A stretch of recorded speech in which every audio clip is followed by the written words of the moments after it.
आज जिस टॉपिक के ऊपर मैं बात करूंगा वो है ऑपरेशन यानी कि क्लास नंबर 8 की सब क्लास नंबर 2 यानी कि पीआर। आज जो हमारी ऑपरेशन की क्लास नंबर 8.2.4 है उसके ऊपर बात करूंगा कि जब भी हम कोई पीआरपी बनाने जा रहे हैं, कोई ऑर्गेनाइजेशन है अगर वो अपनी पीआरपी को डेवलप करने जा रही है, इस्टेब्लिश करने जा रही है, तो किन किन चीज़ों का माइंड में रखना होगा, कंसीडर कौन सी चीजें जो हैं वो हमें कंसीडर करनी होगी कोई भी पीआरपी बनाने से पहले।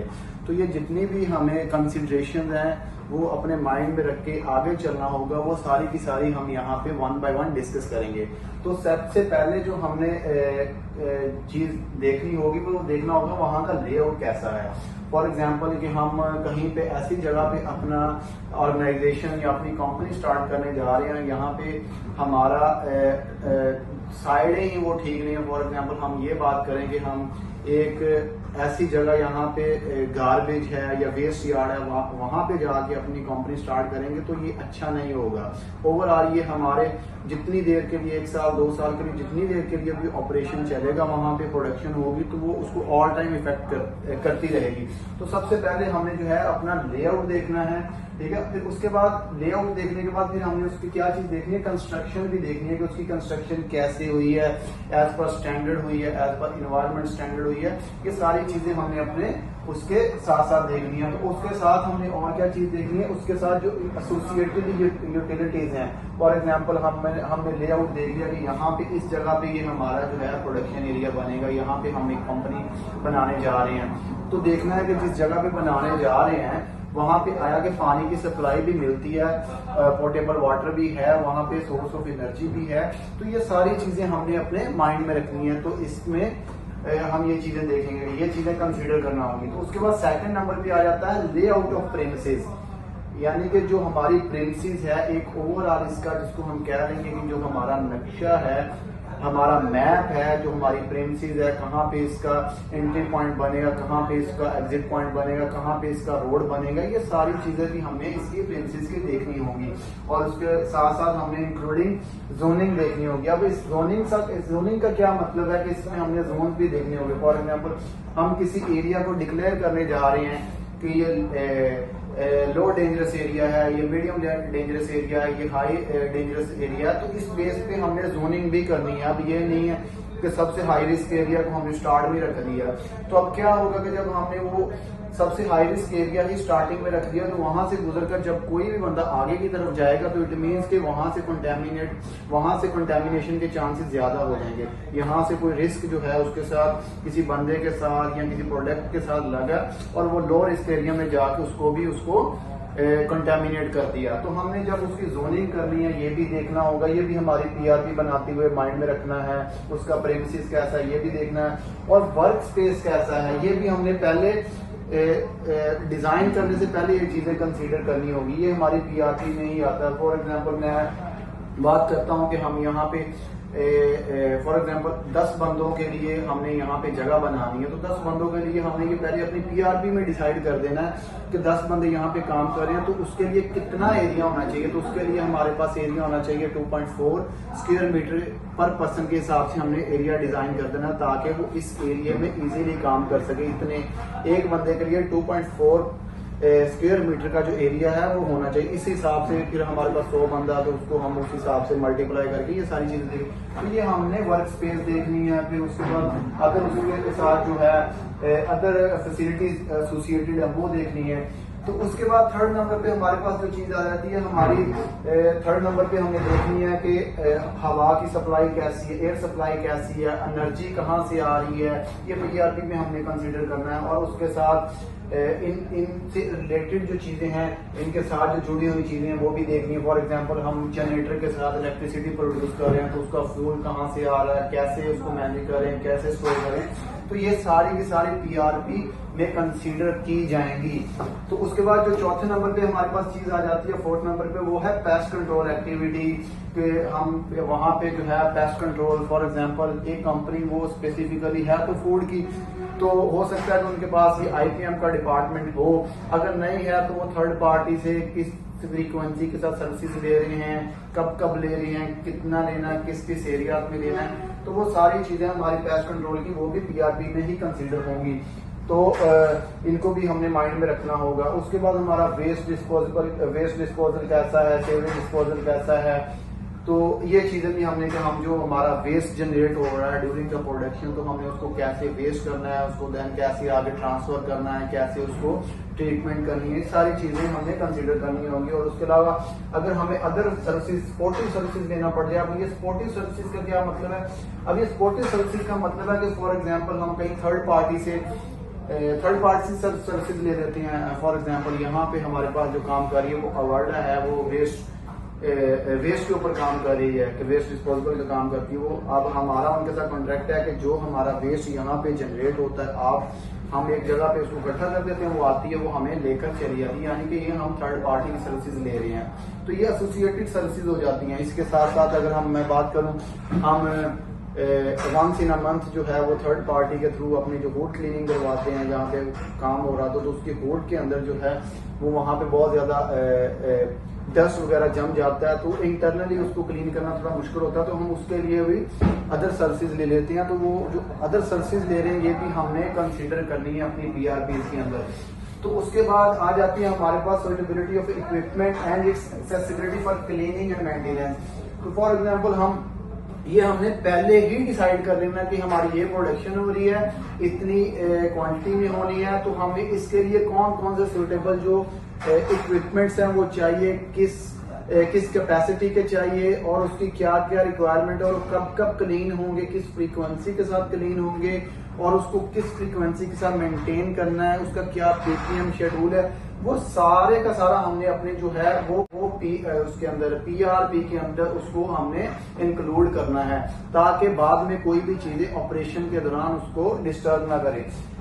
तो ये चीज होगी। उसके बाद हमने देखना है कि जो हमारा सप्लायर अप्रूवल है, कि जो हमारा ये भी हमने कंसीडर करना है कि जो हमारा सप्लायर अप्रूवल का जो प्रोसेस है वो किस तरह का है। फॉर एग्जांपल हम कौन सा प्रोसीजर जो है वो फॉलो कर रहे हैं सप्लायर को अप्रूव करने के लिए और उसका एश्योरेंस प्रोसेस करने के लिए। फॉर एग्जांपल मेरी कंपनी है तो मैं किसी कंपनी में काम कर रहा हूं, तो मेरा एक अपना एवेल्युएशन फॉर्म है। किसी भी सप्लायर से कोई चीज लेने जा रहा हूं तो पहले उनके साथ मैं जाके ऑडिट करता हूं, सेकंड पार्टी ऑडिट करूंगा, फिर अगर तो वो मेरे क्राइटेरिया के ऊपर पूरा उतर रहा होगा तो फिर मैं उसको फर्दर आगे लेकर चलूंगा। तो इट मीन्स कि हमारा ये जो सप्लायर अप्रूवल का जो प्रोसीजर है, एश्योरेंस है, ये हमारी पीआरपी में ही कंसीडर होगी, क्योंकि हमारा जो सप्लायर अगर अप्रूव सप्लायर होगा तो देन हमें ऑपरेशन के दौरान उसको सेफ्टी को इंश्योर करने में कोई प्रॉब्लम नहीं होगी।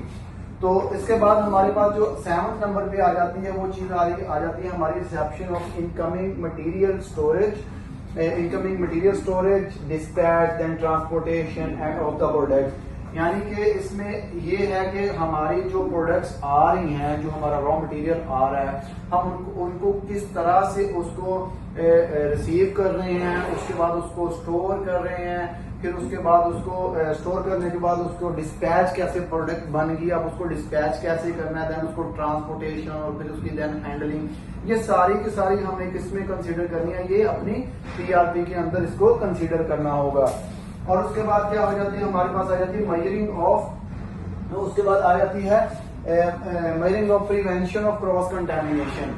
तो जिस तरह से मैंने पहले भी ये बात की थी कि जब हम जोनिंग करते हैं तो जोनिंग में चीजें हमने माइंड में रखनी होती है कि हमारा कौन सा लो डेंजरस एरिया है, कौन सा मीडियम है, कौन सा हाई डेंजरस एरिया है। तो इससे क्या होता है कि हम जो अपना है वो क्रॉस कंटेमिनेशन जो है उसको प्रिवेंट करते हैं, ताकि कोई भी कहीं के भी कोई हार्मफुल बैक्टीरिया वो एक लोकेशन से एक जोन से दूसरे जोन के अंदर ना शिफ्ट हो। तो हमने ऐसी चीजें डिजाइन करनी है, ऐसे एरिया डिजाइन करनी है और इस लोकेशन पे करनी है ताकि क्रॉस कंटेमिनेशन को हम जो है मैक्सिमम से मैक्सिमम रोक सकें। अब ये नहीं है कि हमारा अगला जो सिस्टम है वो बहुत रोबस्ट किस्म का बड़ा स्ट्रॉन्ग है, लेकिन हमारा डिजाइन ही ऐसा है कि जिसके अंदर हम उसको कंट्रोल नहीं कर सकते।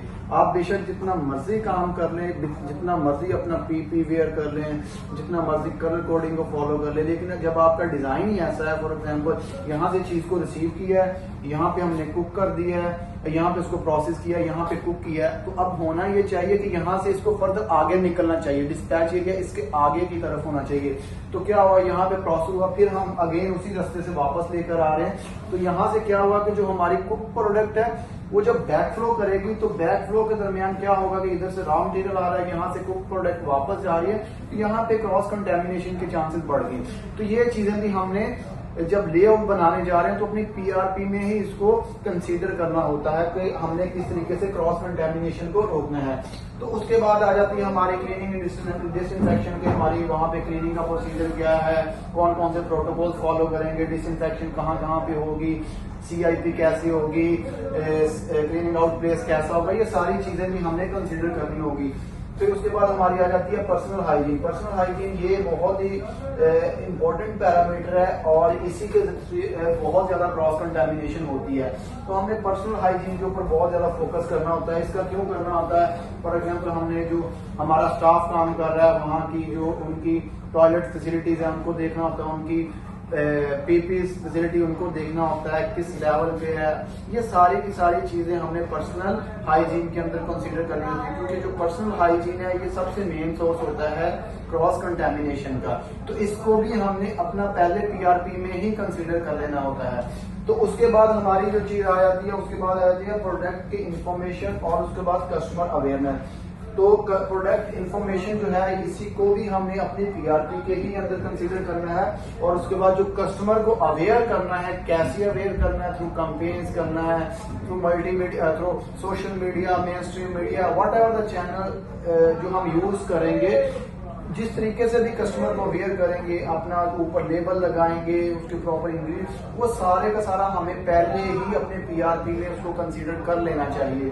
तो उसके बाद आ जाती है हमारी अदर एज एप्रोप्रिएट। तो उसके बाद हम बहुत सारी चीजें जो है वो एज पर प्रोडक्ट या एज पर हमारी ऑर्गेनाइजेशन या प्लान या रेगुलेटरी रिक्वायरमेंट को देखते हुए भी हम उसको कंसीडर कर सकते हैं कि मतलब ये भी हमारी पीआरपी जो है वो कंसीडर हो सकती है। फॉर एग्जांपल मैं कोई रिमोट एरिया में काम कर रहा हूँ, तो वहां पे फॉर एग्जांपल मैं किसी आइलैंड पे काम कर रहा हूँ, तो वहां पे जाते हुए मुझे बीच में कौन सी चीज जो है वो डिस्टर्ब कर सकती है या मेरी सेफ्टी का प्रोटोकॉल को ब्रीच आउट कर सकती है, वो जो अदर चीजें होती हैं तो वो भी हम उसको कंसीडर कर सकते हैं अपनी पीआरपीज में। तो ये हमारी थी जो पीआरपीज हैं कि हमें जब कोई ऑर्गेनाइजेशन स्टैब्लिश करने जाती है तो किन किन चीजों को कंसीडर करना पड़ता है। तो ये वो सारी चीजें हैं जो मैंने आपके साथ वन बाय वन डिस्कस की हैं। तो होता क्या है कि हम जो कोई भी कंपनी है उनको क्या कि अपना जो हैजर्ड है उसको मैक्सिमम से मैक्सिमम ट्राई करना चाहिए कि अपने पीआरपीज के थ्रू कंट्रोल किया जाए, क्योंकि पीआरपीज जितनी स्ट्रांग होंगी उतना ही आगे जाके हैजर्ड का जो है वो चांसेस कम हो जाते हैं। तो इसीलिए हमें अपनी जो पीआरपीज है उसको डेवलप करते हुए हर एंगल से देखना होगा कि वहाँ पे रेगुलेटरी रिक्वायरमेंट्स क्या हैं, स्टैट्यूटरी रिक्वायरमेंट्स क्या हैं, वहाँ पे ऑर्गेनाइजेशन रिक्वायरमेंट्स क्या हैं, कस्टमर्स और इनकी जो म्यूचुअल रिक्वायरमेंट्स हैं, कस्टमर सर्विस प्रोवाइडर और क्लाइंट्स की जो म्यूचुअल रिक्वायरमेंट्स हैं वो क्या, ये सारी चीजें देखते हुए हमें फिर अपनी पीआरपी डेवलप करनी चाहिए ताकि बाद में कोई भी प्रॉब्लम जो है वो ना क्रिएट हो सके। तो ये हमारा आज का टॉपिक था कि पीआरपी को एस्टैब्लिश करते हुए किसी भी ऑर्गेनाइजेशन को कौन कौन सी चीजें जो है वो कंसीडर करनी चाहिए। आई होप कि आपको ये वीडियो पसंद आई होगी। इंशाल्लाह मिलते हैं नेक्स्ट वीडियो में एक नए टॉपिक के साथ। Thank you.